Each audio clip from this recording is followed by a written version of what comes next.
Assalamualaikum warahmatullahi wabarakatuh. Bertemu lagi bersama saya Manal Hidayat sebagai host dalam podcast kali ini.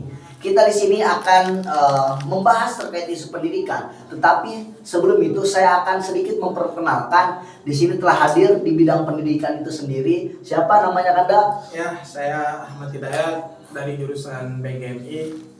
Ya, saya juga seorang kader Kumala Komisariat Indonesia Banten.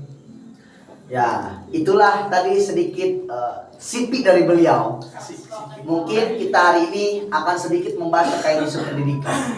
Maka jelas hari ini dengan isu pendidikan yang ada, apalagi besok hari kita akan mengadakan yang namanya Hari Pendidikan Nasional.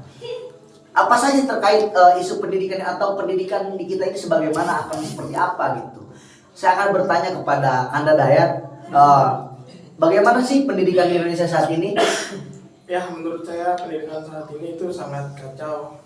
Ya, sebagaimana banyak anak-anak di luar sana yang memang ingin meneruskan jenjang-jenjang untuk pendidikannya. Namun pemerintah tidak mengasih solusi atau mengasih masuk terhadap pendidikan tersebut gitu. Contoh ada anak SD yang ingin masuk SD namun kesulitan terhadap biaya. Pemerintah ini tidak mengasih solusinya ataupun tidak mengasih masuk terhadap SD itu. Keringanan lah ibaratnya gitu. Ya, jadi permasalahannya sebegitu kompleks ya soal pendidikan ini. Betul sekali. Yang menjadi pertanyaan saya selanjutnya adalah bagaimana sih langkah pemerintah untuk kedepannya terkait isu pendidikan saat ini? Ya, menurut saya sih pemerintah mengadakan pendidikan gratis. Iya. Ya, kan sekarang pemerintah mengadakan MBG, makan bergizi gratis. Namun saat ini menurut saya tidak relevan untuk anak-anak pendidikan dikasihkan MBG.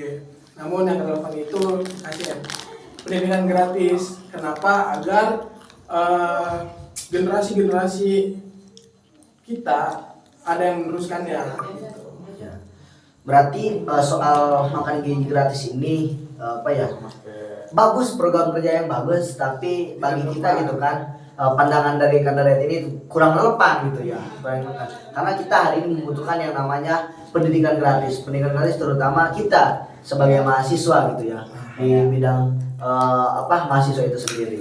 Yang selanjutnya apa sih tawaran solusi dari kandidat ini buat buat pendidikan untuk selanjutnya? Mana sih terkait solusi kedepannya buat pendidikan ini gitu kan, terutama kita sebagai mahasiswa ini agent of change harus seperti apa, terutama kita yang akan melaksanakan tugas sebagai tenaga pendidik bisa seperti apa maksudnya?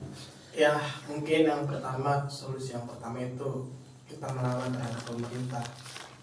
Ya, melawan ketika memang sudah ada perlawanan dari kita audiensi terhadap pemerintah. Nah, ketika pemerintah tidak mendengarkan perlawanan kita, ya kita mengadakan yang namanya contoh seperti sekolah jalanan. Untuk apa? Agar kita bisa mendidik anak-anak yang memang tidak masuk ke dalam jenjang pendidikan, contoh ke sekolah gitu. Berarti secara tidak langsung kan ini sudah diatur gitu di undang-undang untuk mencerdaskan kehidupan bangsa. Betul. Maka jelas kita sebagai mahasiswa hari ini gitu kan harus sering bergandengan dengan pemerintah gitu, terutama soal pendidikan ini. Bergandengan seperti apa, pemerintah yang mempunyai kebijakan, kita yang sedikit mengkritisi harus seperti apa pendidikan di Indonesia ini. Itu kan yang relevan dengan kita saat ini. Mungkin podcast kita hari ini hanya segitu. Terima kasih kepada Kanda Dayat yang sudah meluangkan waktunya pada podcast kali ini. Intisari dari podcast kali ini, kita sebagai mahasiswa harus bagaimana menjadi garda terdepan terkait isu pendidikan ini. Tadi sudah disebutkan dari fasilitas yang lainnya, gitu kan, dengan berbagai hal yang ada di dalam pendidikan ini. Jelas kita harus menjadi garda terdepan, menjadi orang yang membela terkait isu-isu pendidikan ini, membela terkait hak yang harus dijalankan oleh pemerintah, terutama bagi kita sebagai murid di sekolah itu. Terima kasih Kanda. Ya, terima kasih juga sudah memberikan waktunya untuk kita berdiskusi tentang pendidikan. Intinya terima kasih. Baik, terima kasih pada penonton semuanya sudah hadir dan bersama-sama pada podcast kali ini. Mungkin khairul sampahum linas. Assalamualaikum warahmatullahi wabarakatuh.